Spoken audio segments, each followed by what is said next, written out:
इस वक्त जो दुनिया में बहस हो रही है वो ये है कि अमेरिका और इसराइल जो दुनिया की बहुत बड़ी जंगी माइटी फौजी ताकतें हैं, ईरान उनका किस तरह मुकाबला करेगा। मतलब एक ख्याल है कि ये कुछ दिनों की बात है, ईरान सब खत्म हो जाएगा, मलिया मेट हो जाएगा, रजीम खत्म हो जाएगी।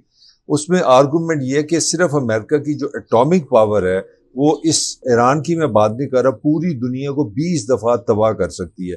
अमेरिका के पास इतना असला है, इतनी ज्यादा एटॉमिक एनर्जी है, इतनी ज्यादा एटॉमिक बम है, इतना ज्यादा असला है कि ये पूरा जो प्लेनेट है जिसको हम दुनिया बोलते हैं वो 20 मरतबा खत्म हो सकती है। अब सवाल ये कि ईरान किस तरह इसका मुकाबला करेगा। तो ईरान की दो स्ट्रेटजीज हैं जो बड़ी इंटरेस्टिंग है, जो हम डिस्कस कर सकते हैं। बाकी आने वाले दिनों में सही चीज़ जो हकीकत है वो तो बाहर में आएगी, सामने आएगी। मगर एक चीज़ बड़ी नुमाया है, बड़ी साफ है कि ईरान ने दो स्ट्रेटजीज रखी हुई हैं।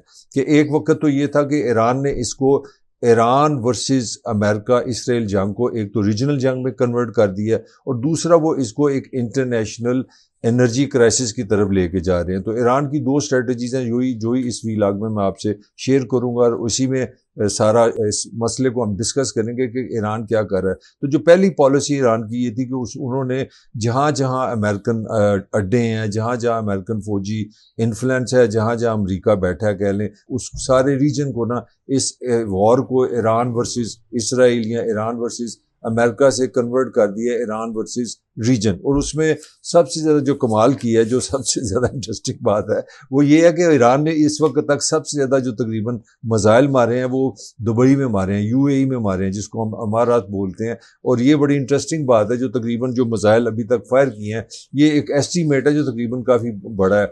वैसे ये भी फैक्ट है कि इस वक्त इन दिनों में वॉर के कुछ 6-7 दिनों के बाद ईरान के जो मिसाइल हैं वो कम हो गए हैं पहले के मुकाबले में। मगर अभी तक का जो डाटा आ रहा है, अभी ये जंगों में आमतौर पर रिलायबल डाटा कम भी मिलता है, मगर उसके मुताबिक 863 मिसाइल जो है ना वो ईरान ने यूएई, जिसको हम अमारात बोलते हैं, जिसमें दुबई आता है, अबू धाबी आता है, शारजा आता है, वहाँ पे ना ये मिसाइल मारे हैं। दूसरे नंबर पे कुवैत है, 562 मिसाइल उन पे उन्होंने बरसाए हैं। कतर पे 162 हैं, और बहरीन पे 129 है, इसराइल पे 113। ये कमाल है, यानी कि इसराइल से 4 गुना 400% ज़्यादा जो मिसाइल गए हैं वो यूएई पे गए हैं। इसराइल पे 113 गए हैं, जॉर्डन पे 49 गए हैं, साइप्रस में भी 2 मिसाइल मारे हैं, वहाँ पे ब्रिटिश कोई मिलिट्री वहाँ पे इंस्टॉलेशन है उसमें मारे हैं। इसके अलावा सऊदी अरब पे भी 2 मिसाइल लगे हैं।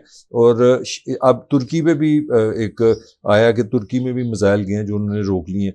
तो ओमान भी इसमें शामिल है, ओमान में भी 2 मिसाइल हैं। तो एक तो उन्होंने इंतहाई कामयाबी के साथ ईरान ने इसको पूरा एक रीजनल वॉर बना दिया, और इस रीजनल वॉर से उनको फ़ायदा ये हुआ कि सारे अब इन सारे ममालिक के अमेरिका से रिलेशनशिप या इसराइल से रिलेशनशिप रिवाइज हो रहे हैं। अंदर पब्लिक ओपिनियन आ रहा है कि हमें क्या मिला है, हम तो अमरीका के साथ थे, अमरीका के इत्यादी हैं, हमने इतनी इन्वेस्टमेंट की है, यहाँ का जो कल्चर है, यहाँ का हमने मिजाज बनाया था।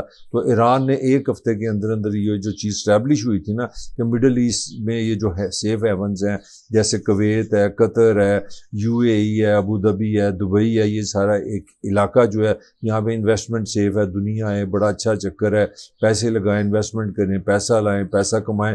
तो वो तो उन्होंने एक हफ्ते में सबको मलिया मेड कर दिया, सारी दुनिया को कंफ्यूज कर दिया है, और अरबों को भी कंफ्यूज कर दिया कि क्या वाकई गल्फ जो एरिया है वो पीसफुल है कि नहीं है। ये एक बहुत बड़ी उन्होंने क्वेश्चन पैदा कर दिया। तो यहाँ से जो पॉइंट मैं रेस करना चाह रहा हूँ, ये एक उनका पहला फार्मूला उन्होंने निकाला कि अमेरिका और इसराइल के लिए उन्होंने डिफ़िकल्टी ये पैदा कर दी कि ये जो ममालिक हैं अब अमेरिका से सोच में पड़े हैं कि क्या हमें अमेरिका के साथ जाना है, क्या हम इस वॉर में अगर ईरान के सामने आएंगे तो हम किस तरह विक्टिम बनेंगे। तो ये एक इनकी पहली स्ट्रेटजी है जो उन्होंने, मैंने आपको बता दी, इतने मिसाइल उन्होंने मारे हैं। और मिसाइल के बारे में रिसेंटली कहा जा रहा है कि ईरान में एक बड़ी कमी हो गई है, उनके मिसाइल के अटैक्स में बड़ी कमी हो गई है। तो उसमें ईरान की जो स्ट्रेटजी थी ना, जो पिछले साल जो अमेरिका ने उन पर हमला किया था, उनके एटमी और मिसाइल की जगहों पे जो हमला था, उसके बाद ईरान ने अपनी सारे जो मिसाइल हैं, जो टेक्नोलॉजी है, जहाँ से वो मिसाइल दागते हैं, वो सारा अंडरग्राउंड उन्होंने एक सिस्टम रखा हुआ है और एक छुपा लिया हुआ उन्होंने। तो उनका, और दूसरा उन्होंने एक और भी काम किया कि ईरान में इस वक्त जो मिलिट्री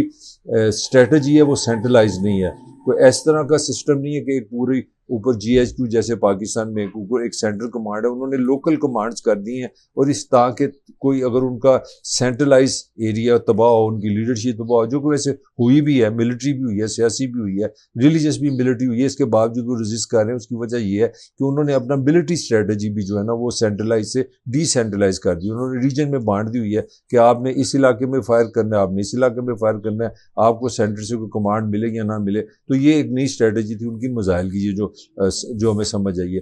दूसरा जो काम वो कर रहे हैं ईरान, वो है स्ट्रेटजी उनकी है कि इसको एक रीजनल पूरी दुनिया का इशू बनाया जाए, एनर्जी क्राइसिस पैदा किया जाए। तो उसकी क्या वजह है, वो एनर्जी क्राइसिस किस तरह हो सकता है कि ईरान की इस वक्त जो अभी ये जो जंग शुरू हुई है, अभी एक हफ्ते के अंदर अंदर ही दुनिया में जो तेल की कीमत है $14 पर बैरल बढ़ गई है। यानी और अगर ये क्राइसिस रहता है तो ये दुनिया में खुद बहुत एक अफराते ज़र का महंगाई का एक बहुत इस रीजन में पूरी दुनिया में ले आएगा। उसकी वजह क्या है कि ईरान के पास जो इंटरेस्टिंग चीज़ है वो ये है कि ईरान का जो समुद्री सरहद है वो 2500 किलोमीटर की है। और इसमें जो कमाल है कि यहाँ पे एक जगह समंदर आता है, वो 30 किलोमीटर से 300 किलोमीटर का छोटा समुंदर बन जाता है।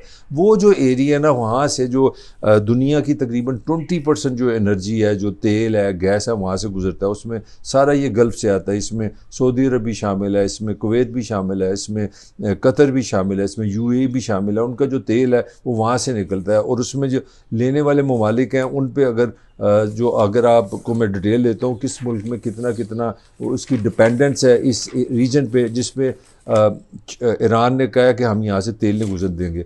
मगर कमाल की बात यह कि इस जो स्ट्रेटजी उनकी ये है कि अगर हमें मार पड़ती है, अगर हम मिसाइल भी नहीं चला पाते, अगर हम इसराइल का कुछ नहीं करते, हम अमेरिका को कुछ नहीं करते, हमारे पास इतनी मिलिट्री माइट है कि हम यहाँ से टैंकर नहीं गुजरने देंगे, हम दुनिया को तेल नहीं मिलने देंगे और हम दुनिया भर में एक क्राइसिस पैदा कर देंगे। मगर इसमें जो एक छोटी सी इंटरेस्टिंग चीज़ है उसमें उन्होंने पाकिस्तान को माइनस कर दिया है। ईरान ने ये अलाउ किया कि यहाँ से अगर पाकिस्तान का अगर तेल गुजरेगा तो पाकिस्तान को इजाज़त होगी। इसी तरह उन्होंने चाइना को भी ये सहूलत दी है कि अगर चाइना के लिए कोई तेल यहाँ से जा रहा होगा तो हम अटैक नहीं करेंगे, हम पाकिस्तान के तेल को भी अटैक नहीं करेंगे। तो ये एक जुज़वी से एक अच्छी इसमें ख़बर है।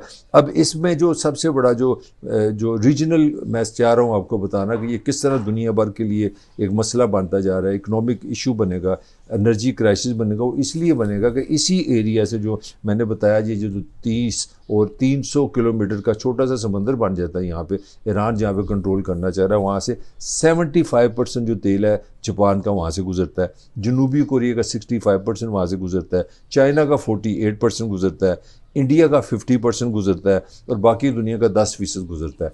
तो अगर ये जंग लंबी होती है और ईरान इस इलाके से तेल गुजरने नहीं देता तो इसमें डेफिनेटली जापान जैसी इकॉनमी हिल जाएंगी, जनूबी कोरिया जैसी इकॉनमी हिल जाएंगी और इसमें इंडिया भी बहुत बुरी तरह मुतासर होगा। इंडिया का 50% तेल यहाँ से गुजरता है और इंडिया को ये रियायत ईरान ने नहीं दी क्योंकि इंडिया ने अपने पाँव पे खुद ही कुल्हाड़ी मारी है।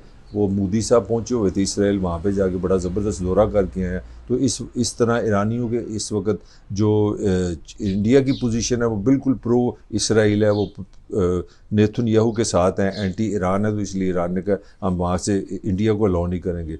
तो ये जो क्राइसिस बनता जा रहा है, दो चीज़ें, एक तो उन्होंने रीजनल बड़ी कामयाबी से ये वॉर बना दी है, दूसरा उनका है कि वो इसको एक एनर्जी क्राइसिस में कन्वर्ट करते हैं। पूरी दुनिया में इसका इम्पैक्ट जाएगा, तेल महंगा होगा, अफराते ज़र होगा, महंगाई होगी, बेरोज़गारी होगी। तो वो ये चाह रहे हैं कि अगर हम अमेरिका और इसराइल का मिलिटरी अगर हम मुकाबला नहीं कर सकते, अगर ये जंग लंबी होगी तो इसके लिए बहुत सारे ऐसे अजीबो गरीब किस्म के एस्पेक्ट बाहर आ रहे हैं, ऐसे निकात बाहर आ रहे हैं, ऐसे एंगल बाहर आ रहे हैं जिससे पूरी दुनिया का पीस, पूरी दुनिया का सुकून, पूरी दुनिया एक किस्म की तबाह बर्बादी की तरफ जा रही है। और ये ईरान के लिए एक बहुत बड़ी कामयाबी होगी कि अगर जंग तुमने हमसे की तो हम इसको पूरी दुनिया को इस जंग का हिस्सा बना देंगे।